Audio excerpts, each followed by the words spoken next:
All right, welcome back to The Devil in Detail, the Grendel Reread podcast. I'm Eli. I'm Ben. It's our first episode back in our native coastal setup. That's right. I don't know what number episode of the podcast it is, but today we're doing Grendel ongoing series number 31, 1989. It's chaos and ruin.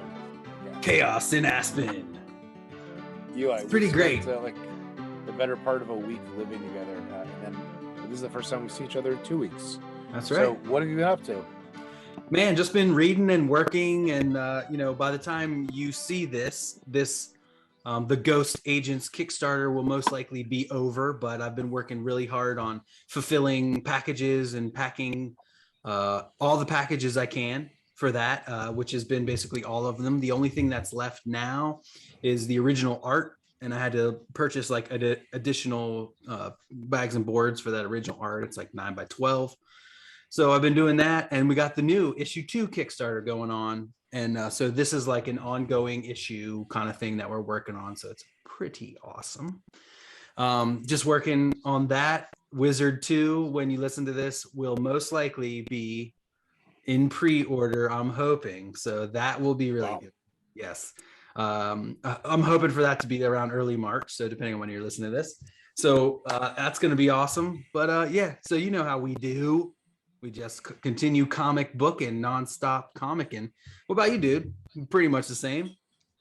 Pretty much the same. Nonstop comicking. Well, comicking and TVing. I've been watching 2 shows that are like non-linear. I watched Yellow Jackets on whatever it is, Showtime, and then also Station 11 on HBO. It's kind of like the same kind of thing after a post-germ apocalypse. Post-germ apocalypse, and it's one of my favorite storytelling like tropes. It's a traveling like artist, like theater troupe on the road in this post-apocalyptic, post-electric society or whatever. Well, that's cool. Speaking of post-electric Americana, I also read the first chapter of Tony McMillan's excellent, what's it called? Higher Climbs the Fire. Everyone read this preview. Tony is releasing one book as a trilogy of 3 books, so it looks absolutely gorgeous sitting on your shelf. The Bleeding Tree trilogy. Check it out at TonyMcMillan.com. That's awesome. You might remember him from the Batman Grendel episodes. He came on and co-hosted with us on those. Oh, yes, him. Yes, him. That's super cool, dude. Yeah, that's it for me. We I can't believe how close we are to the end of God and the Devil. Right. This is the Grendel. Next issue is the penultimate. Next is penultimate. And now can we Grendel? Let's Grendel. Now let's go. Fast, maybe slow. Yeah. Vivat Grendel. It's like the devil is my best friend. Hunter Rose with the pen to the fork end, or till time end.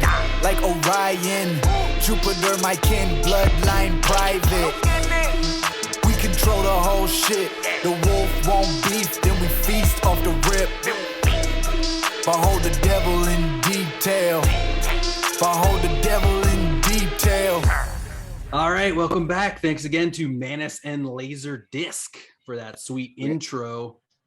Eli, we have to do a major retraction, and that's that the last 2 episodes we recorded out of reading order. Right. And so there's a number of places where we like, sound annoyed and obnoxious about the story because we've been reading what's backwards. going on here? So just ignore that.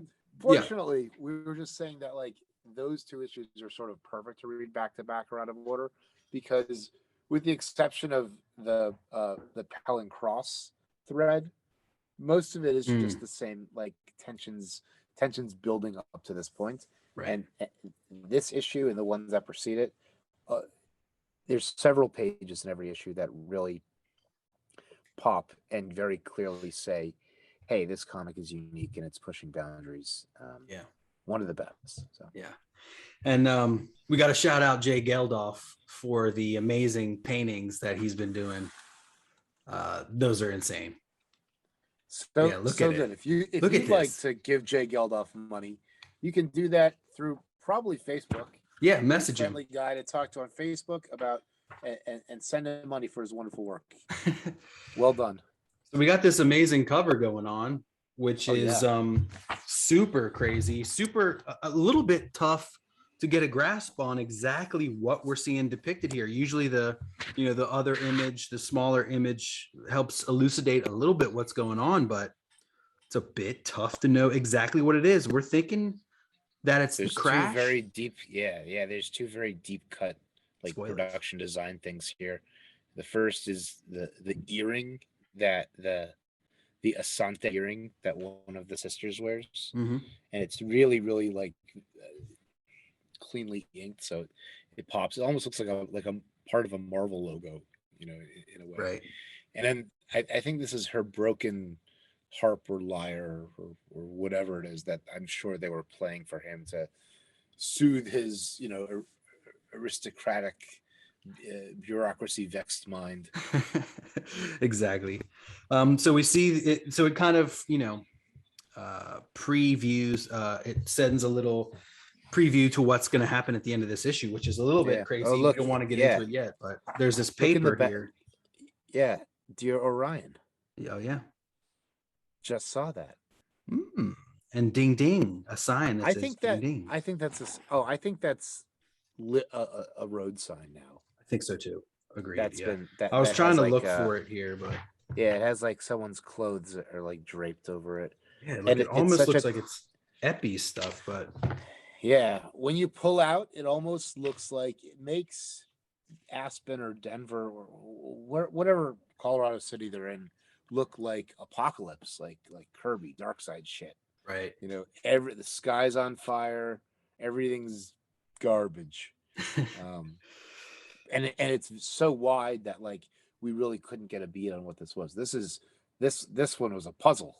Yeah, exactly. Great. Good on you guys.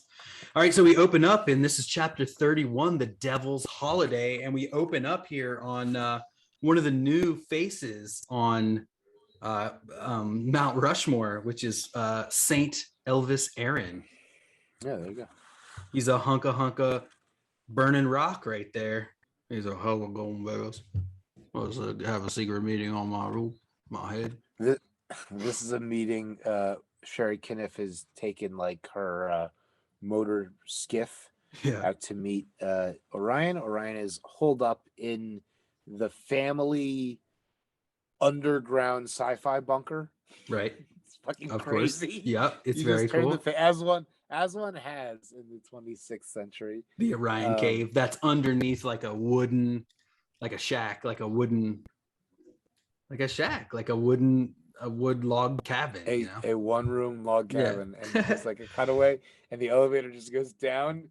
And I think they say that they're staffing 500 people in the facility. Yeah, these people are slowly coming out day by day. There's more and more people. And he's in this underground Robin Hood feudal position. And I think there's something almost sad and about the what if romance of Sherry Kniff meeting him up here. Right. Because the story will play out. Let's keep that anchor at its beginnings. Right. About how that will go. And she's telling him a little bit about how public opinion of him is going down a little bit. And even especially among the board members. Yeah, this issue is there's a lot of video, audio, transmission, production, discussion, and a lot of talk about media manipulation, and that's that kind of a Cold War. It's coming to people's through TV, basically. Very much so. Yeah, as we turn the page too, then they continue their conversation a little bit more about just what's going on, their next moves, how he's they're trying to get these transmissions set up, and he's just she pledges basically anything, total loyalty. Yeah, anything you need, call on me. Use me as a tool. She does Okay. actually say "use me" as he zooms away on his own skiff, and he goes back to like as we see here on the next page, page 3. They head down to the bunker. It's such a crazy origin story for Orion Asante, and yet I'm still left wanting. You're only left with more questions, Yeah. about who the fuck these people are and like why they were excommunicated and like how their family survived or rose out of ashes or all this stuff. Anyway, this is the cutaway that we've been talking about. Right, and on page 3, you kind of get some of these like Bernie-isms with the fish skeleton and the skull and the bones and stuff like that. We forgot to mention at the beginning. I'm pretty sure that's Joe. Oh, you think? Well, we forgot to mention that this is inked by both Bernie Moreau and Jay Geldof. So there's a little bit of each of them. You see, I think that it's maybe Jay does the first third of the book, or they alternate at a certain point. I think these are the Jay pages. Yeah. I mean, you can tell when Bernie's on. I love the acting that Orion does, and I love how Joe leaves the white on the side of his right ear. Right. Really, really good stuff. Right. Okay, so they're talking about jamming, the broadcast that's coming up. The big Palm Sunday broadcast is like what's going to be coming up here next. We've got these things. We wrote you some stuff, and we're gonna do it. Although still incomplete, here they are in the thing, and they're ready to go. And on the next page, we see the Palm Sunday special, sponsored by Lazarus Solar. This is a really cool like transition on the spread, because I think that like when we're watching it, it's part of their conversation. Like, let's see how the test footage is shit. Like, let's see where the edit's at. Yeah. And then it transitions and it's like all hell is broken loose at the Vatican. Oh my God. It's already gone down in real time. So there's a very, very interesting like time transition thing going on the spread. Love it. Right. So the Palm Sunday thing is starting to happen. It's here on TV, and right as Pope Innocent's about to speak, we hear a zzz, and the TV is broken up a little bit, and then this transmission from Orion and all of them is starting. In the last 12 years, the amount of consumption perpetrated by the church has reached into the quadrillions of dollars, and so they start their takedown, and it goes for these 4 panels, and then it's just like boom, and then we here's Orion, and he's like, we can't let them destabilize the economy. And like that's yes. The argument. He looks pretty mean there too. A little too mean, perhaps. He does look mean. Yeah, that's the Grendel coming out. Yeah. And so they talk about how like they only have like a little bit of time, so they're only using up like just a few minutes to do their thing here.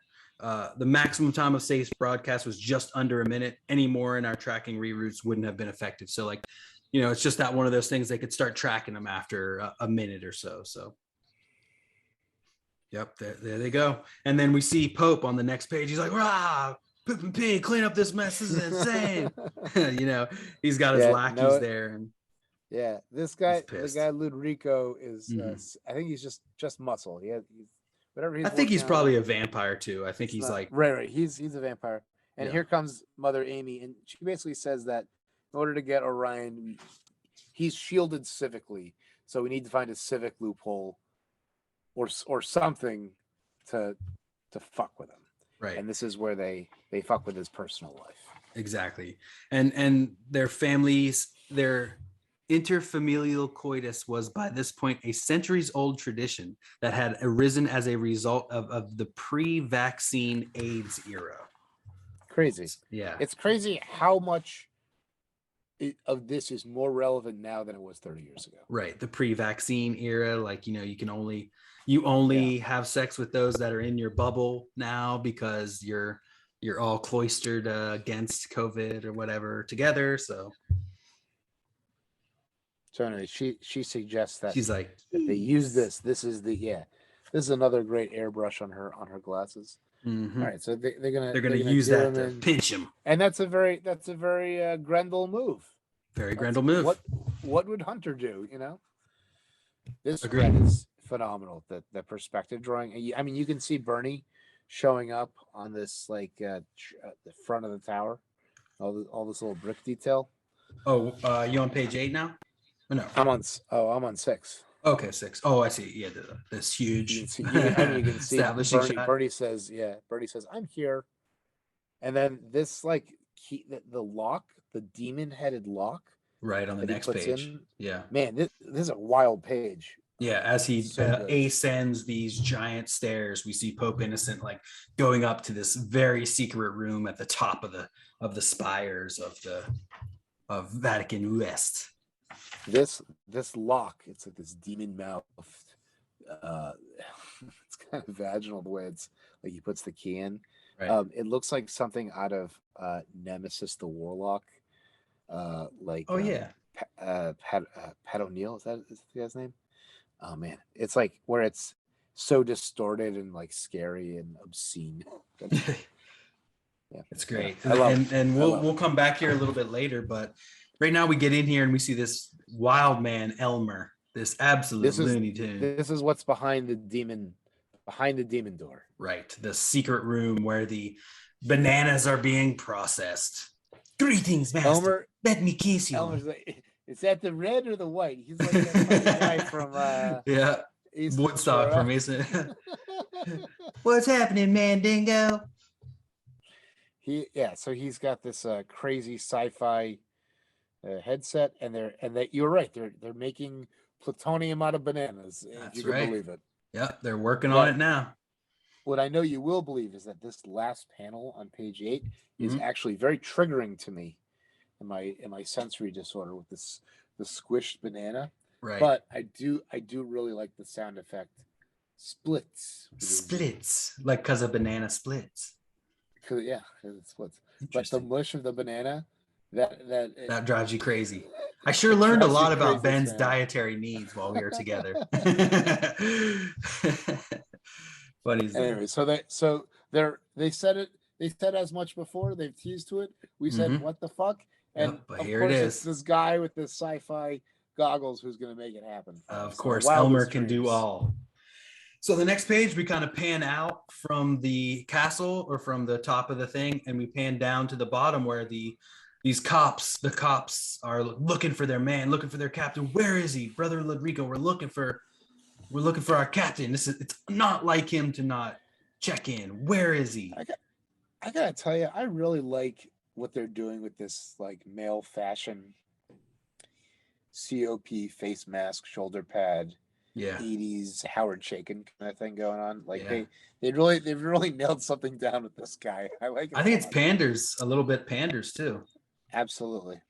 Yeah, I kind of stole this face guy thing for my most recent Next Panel Press. I kind of made a guy like that. Yeah, I like that you can see that there's like the bolting and the scarring, where it's right on his face, welded to his face. That's pretty cool. Yeah. Anyway, they think they haven't heard from Pellon Cross. They're nervous. And so they're like, we want to talk to your man. We want to talk to the Pope, and he's like, nobody's talking to the Pope. That's right. So they go away feeling stupid. Night was falling on the anniversary of the day Christ rode into Jerusalem on the back of an ass. Right. That's right. It's all going to go down on Palm Sunday and Easter. And the clock is ticking. And so we get back here and we start this kind of this narration from Orion in this tone that's a little bit different. And it kind of continues till the end. It's a little bit, it has a bit of regret in it. It seems like it's talking from the future a bit. And I gotta tell you, I think that the book in the series gets better and better and better. Yeah. And that this spread right here, it kind of like, when you unturn this one, the book like kind of like enhances itself. For one thing, look at Bernie in panel 1. He brings back that Art Deco. So everything's like full circle. Back to Devil. And hey, there's that liar right there too. There it is. Yeah. Hey, there it is. There it is. But also this spread, there's a lot of places in the spread, especially on the right side, where it kind of feels like Love and Rockets. In a lot of ways, I think.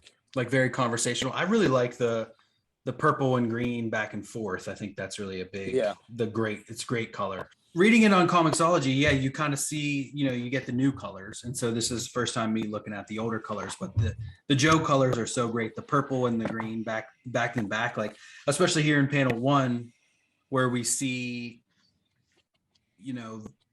the green TV against the purple kind of sky there. It's really cool. Love it.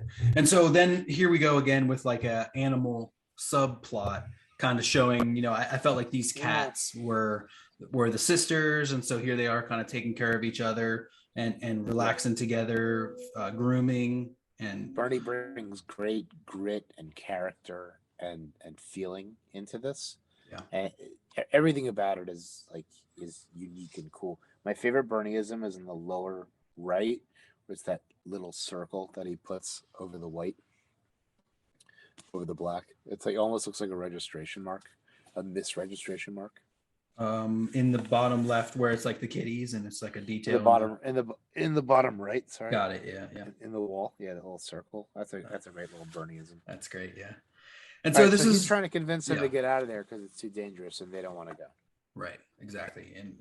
But he's kind of like, I gave you all this time to like just chill and I didn't force you guys out, but like at this point it's time to go. And not only is it time to go, I'm like moving things up a little bit and I'm taking some added risks. Like this is where he tells them like, I'm going to take off my mustache and I'm going to try to infiltrate some shit.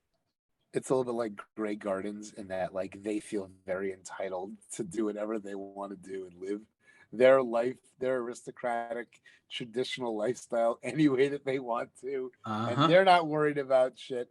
And like I guess they're not really putting together like how the storm has really come. Yeah. In fact, I'm surprised that they weren't like, yeah, let's all get out to South Dakota, get the fuck out of here. Yeah. But they're like, this is our home, we're not leaving it. And that's, and he's kind of like, I should never have left you alone.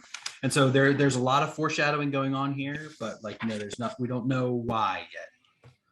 On the next page, we get a pretty great ad for Bernie's run for the trade of Brian Lee Sung. I am patient, I am directed, I am Grendel, the devil inside. So this is where came out about 12 or 15 issues ago. So here's the trade collection. Mm-hmm. I have one of these. It is super cool. I've never seen this matte painting before. Never ever. That's a good one. Yeah, matte Star painting, Blazers. What's Star Blazers about? That's a Ken Stacy. Yeah, he did some of the. Yeah, that's one of the anime properties that Kamiko was able to get and bring over here. All right. Yeah, great. Okay, yeah, let's keep going. So on the next page, we see there's a start to some of the debauchery, some of the tricks that Eppy Thatcher as Grendel is playing. There's one of the features of Holy Week. Every day he's up to something new. Every day he's got a new trick. And so we see one of these guys, he's lighting every candle and they won't light. So then he starts to the middle one and there's a big explosion. That one's a piece of dynamite. One of the things about this issue and many issues of the series that I love so much is how little storytelling sequences will be worked into other like storytelling layout flows. Yeah. And almost every spread for the rest of the book, there's some interesting kind of rhythm or layout or little sequence, quick cross-cutting. That just brings the book to life a little bit more. Yeah, almost this spread, it almost looks like Geldof on the left and Bernie on the right. It's hard to say. Yeah, that's interesting. Yeah, I mean, maybe. Who among us, except for them, is to say? Okay, That's great. Right. All right. So then on the next page, here's where it happens. Here is Sister Amy starting. This is her spot. That's right. Yeah, these are her peeps. The old women. The Church of Karen is meeting, and everyone's kibitzing about how disgusting the Asantis are. Consider the Asanti family of San Francisco. So they're all like, oh, jeez. Yeah. So they have all these ladies. They say, well, they're incestuous, and we just can't have that. The last old lady, I really like. Reminds me of whoever that actress is, or what, like Elon Musk's weird looking, like vampire model mother, or whatever it is. She almost looks like the old lady from the Jam too, who like calls him and says, "I'm going to pay you this money." Oh yeah. She just stands out like there's other things like the rose in this woman's hat is really cool. Yeah. And this woman's smoking this, I don't know. So anyway, I like the last one, but look at Mother Amy's white fingernails. Those are cool. I know. I was thinking that too. Is that a little precursor to maybe something we'll find out about her too? I mean, I think at this point we already know. And the funny thing is, like, this is a world where vampires exist. People don't talk about it, but they have heard it's a thing, but they accept that a werewolf was real. Yes, they did. So, right? Like that's a thing. And someone could say, "Ooh, Argent. Ooh, what's Argent?" They tell you like that's not real. And you're like, "All right, you'll see." And then it's 2 a.m. and you hear howls in the like New York City. Well, I wonder too if Tujiro is the villain in the Christine movies that they make. Is like Tujiro portrayed as well in these films. Oh, right. Like so then that would be vampirism in pop culture. Well, it would be funny if like Tujiro wasn't real, but he became part of the legend in the movies later on. Yeah. He was like, oh, that's a great. But people like there are vampires and people accept that. We everything that we see with the regular people, they don't have any agency in this story. Yeah. So we Orion speaks for the workers, but we have like the only workers we know are just like doing working at the like peanut butter and shit. jelly factory. Yeah, they're not doing anything important. Well, we also know there's craftsmen and artists who work at the bazaar and make, stuff for that. That's true. This next spread is another place where the book, it just like before your eyes, like kind of gets better and better. Right. Like the range on display here, the sequence, Joe's airbrushing with contrasting on the bells. Mm-hmm. Whew, what a page. Yep. The bells rang for some 7 hours, despite the most frantic efforts of Vatican technicians to disconnect them. So here's Eppy's thing here. The bells would not stop ringing. Jingle bells, religion sells. We give our souls to thee. But every time we ask, you say, I'm needy, as can be. Hey. So this is, I feel like this Eppy looks weird. Like, it kind of looks like those sketches that Jay had done recently. That's why I'm saying this must be a Jink. I do not know. I really like the exaggeration on the person being driven crazy by the bells. Yeah, that monk guy or whatever. That's one of the places where this book is pushing it. I mean, top panel is so great with all these like 9 different bells. Oh. And then there's that sequence of them just ring, just ring, dinging, ding donging. And then on the next page, we get 4 vertical columns. 2 of the vertical columns have 2 panels each. One with an open panel, which is super cool. And we see the cat story again, where their building, where their decrepit building is now being shot down by a wrecking ball. And then the color does an amazing job in sort of alternating between what's going on and making that read. Would you believe that in the Dark Horse edition, that is all gone? It's all brown. Yeah. Dang. But here, Orion has decided he has a little bit of time off where he dresses as a worker to check the ducks. And he comes in and surprises his sisters with a quick little and perhaps final hello cuddle sesh. Right. He leaves. He's like, well, he's on his way. He's to do espionage, to do this disguise, to sneak in and gather intel because he's at an impasse.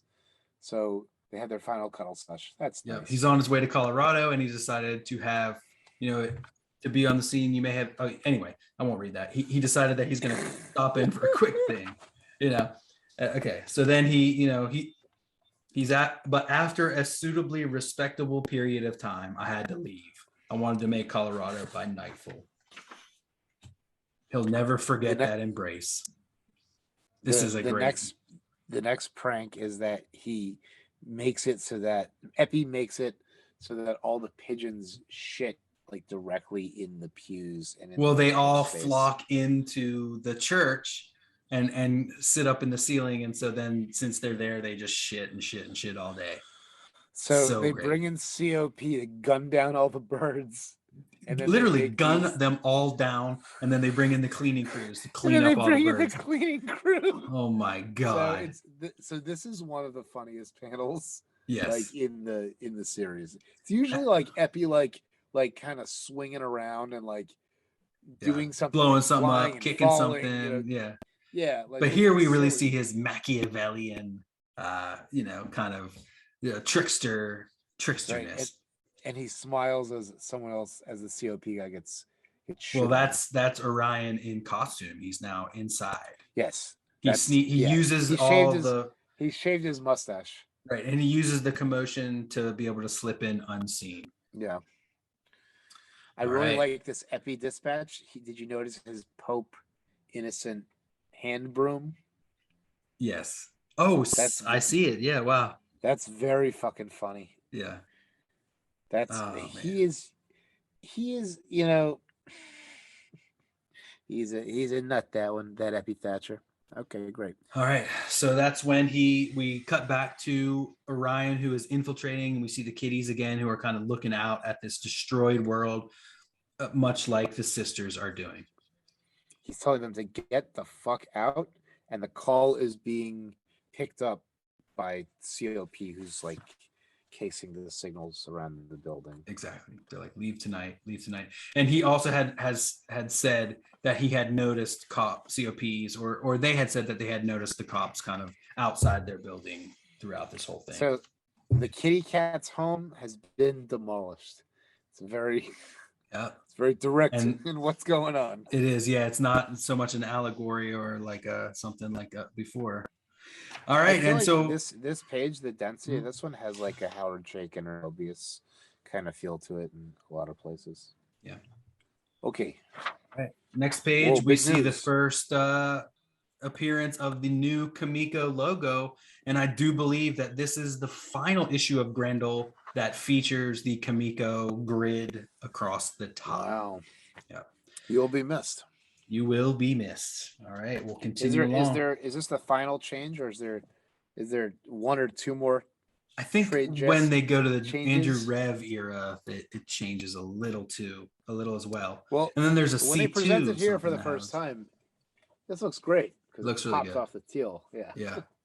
So all right. Okay. All right. Here's another great Eppy prank where he puts a let's see, what do they call it? Because I had to look this up. Emetic. He puts an emetic. It's an enema. It's a laxative or something.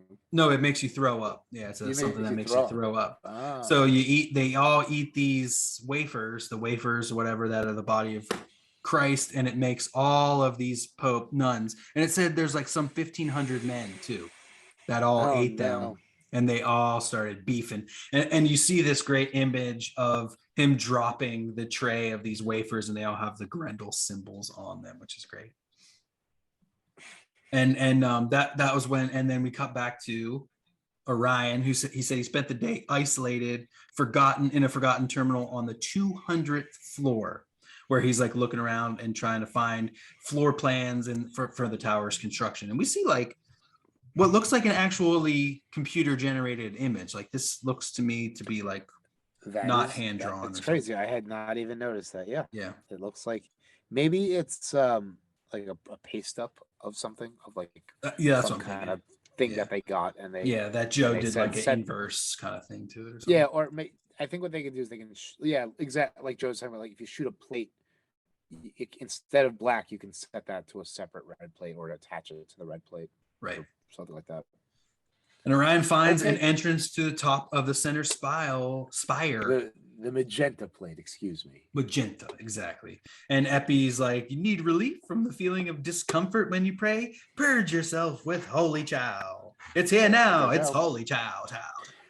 I don't think he's funny at all. Oh, you don't? Oh, I love him. I don't get it. I mean, it's funny when you do it. Yeah. But I don't. I think that I think the big pranks are funnier than like these like end caps He just shows up. He like sings his weird little songs. That's right. It's never like, and he's violent and he kills people and he makes But sick. he's taking ownership of the prank, and then he's also shoving it in their face, like how much joy it gives him and how much it's like ruining Pope Innocent and all of these, this whole week, which is supposed to be this amazingly, holy week for all the church people, but instead Eppy is like destroying it for them. I think what it's really doing is it's entitling Orion towards his own authoritarian urges. Mm-hmm. He's saying, look, society is set up this way. I'm just part of the bureaucracy. There's nothing I can do about it. If you don't want the church and the paramilitary mercenaries fighting out, like, what do you think? Maybe there needs to be a regime change here. I don't know. What you guys think? Yeah.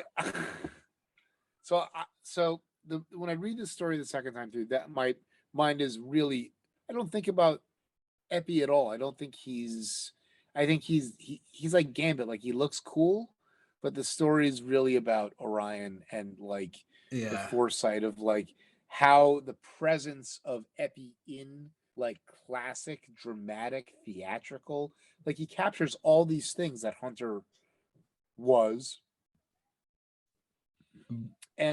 But then he is many of the things Hunter was never. Right. Like humor. Right. That's true. And Orion sort of like soaks it all up. I really wish that there was more where they like, is there a scene where Orion like has Hunter journals or stuff like that? I feel like that would be so cool. He only mentions Christine Spar once, I think, right? Like once, yeah. So there's all this like read between the lines stuff. Like, they don't show you directly how these people, instead of doing that, they tell you Elvis is a saint who's on Mount Rushmore. Yeah. Which is it's very tricksy, leave you wanting more, like be oblique, be opaque, puzzle box sort of scenario that he's built here. Yeah, that's the kind that Eppy is, because Eppy's not like a person with a clear mind or with one thing that he's working on, like finding his child or taking over the Eastern Seaboard or whatever. Brian, he's an agent of chaos. Exactly. Yeah, exactly. Yeah. All right, so we're back here on page 19, where Sister Amy is coming back to see the Pope after she's sown the seeds of disapproval for Orion, and how she stumbled upon a way to deal with one of those problems. His mother and his one sister bear the name Nectaria. So the mother was never excommunicated. Oh, and then and she is kind of like. What's crazy is that one sister name is Neki, which looks like naked, and the other is Sesti, which looks like incest. Oh, you're right. It's fucking crazy. Well, Sister Amy is also like, okay, now have you ever considered using the accusation that Orion Asante is Grendel? And that's when we see, him kind of like, the things you say. Yeah, that's a great moment. This is like the story moves so much in this issue that it really makes you wish that some of this story stuff was happening a little bit earlier. Yeah. Or like in like the last 3 issues, it was almost like a holding pattern, and now everything is like clearly boom. Yeah. Rocketing up there. But almost every thread stuff is like, a lot of stuff is happening between like off camera. Right. There's only 2 more issues to round this story out. Right. And so he's just like, you have done well, my daughter of Christ. Look at this, like this relief work in the stone. It's crazy. Behind like them. A dragon. It is dragon eating a man. Yes, exactly. Which is kind of saying like, we are this dragon maybe, and we're going to eat anyone who comes up against us. It could be Grendel himself. It could be, for them, it's probably Satan. Mm-hmm. Right? It's the same thing. That's one and the same to them, yeah. Because all they're doing is like fighting for, the most airtime, the most control, the most influence. Yeah. It's it's so crazy. It's so relevant. It's unbelievable. All right, and so on the next page, we see the church who unveils this giant cross with Pope innocent's face right in the middle, and it's I'm not golden. a huge fan of this cross in its first panel. I wish it was bigger, because when they cut, you don't get a real sense of the scale. Right. Panel 1. No, panel 2 you kind of do, but then in panel 3 it turns to dust. And later they found it turns to Bernie glitter. They found that Grendel had planted a vibratory device into the base of the structure as it was being cast some 3 weeks earlier, and it crumbled to bits inside of minutes. Wow. The drawing of the cross disintegrating is unbelievable. Yeah, I love it. Love it. Yeah. But it's almost funny Bob does a great job. as Eppy being like, shake, rattle and fall, ba-dink, jam, pound, shake, rattle and fall, ba-dink, jam, pound. Is that what you're saying now? I think that's what they're singing. That's Stray Cats. Yeah. Oh, we know Matt likes the Stray Cats because he opened Mage with it, right? I guess so. Yeah.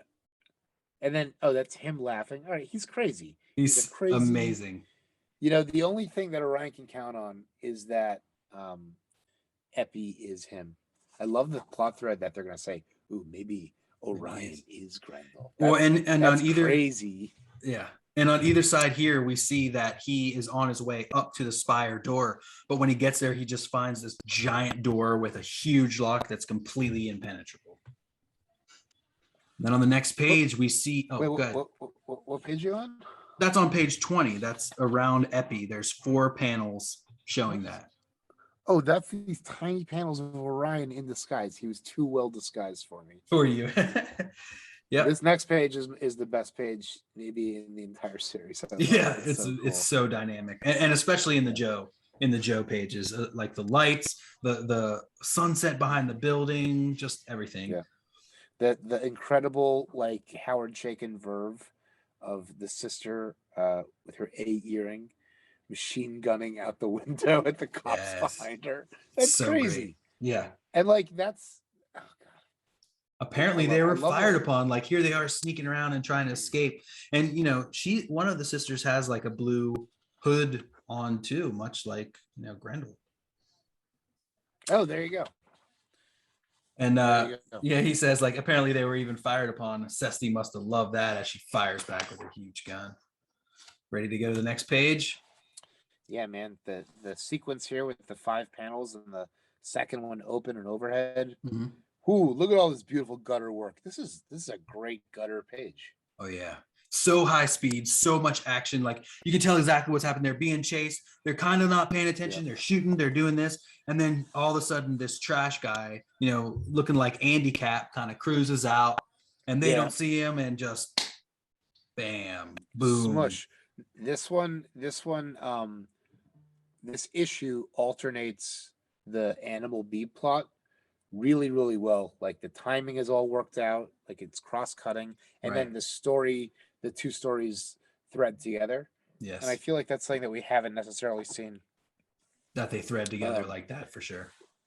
And it's another one of the reasons why this issue levels up. So much so. And it's a major change for our main character as he loses the 2 most important people to him. He loses his sisters. Yeah, they T-bone this thing. All right, we're gonna need a meat wagon, and all the color, all the design, all the people that are still blowing me up about getting Mandalorian variant covers. Just Orion, huge. He's such a fool. Yeah. All right, so then on the next page, we turn and we see Orion, who's calling in to report. He bruised his finger punching in the access code, but he's calling over to Fadi to get some of this information down. I thought that was a really funny little touch that he has this stupid little aristocratic pinky toe complaint. He's about to get the biggest blow of his life, and everything's about to change. Yeah. All right. And so Fadi's telling him she's been doing all this research about street level smart people, and she thinks she might have a lead on who our Grendel might be. And then we cross cut to the crash, and we're gonna need two more units. We got 3 casualties and 2 big blazers. What a mess. So we actually don't see him find out. He says he remembers smiling then, and it was valuable, and he didn't yet find out that his sisters had died. So we still have that scene to come.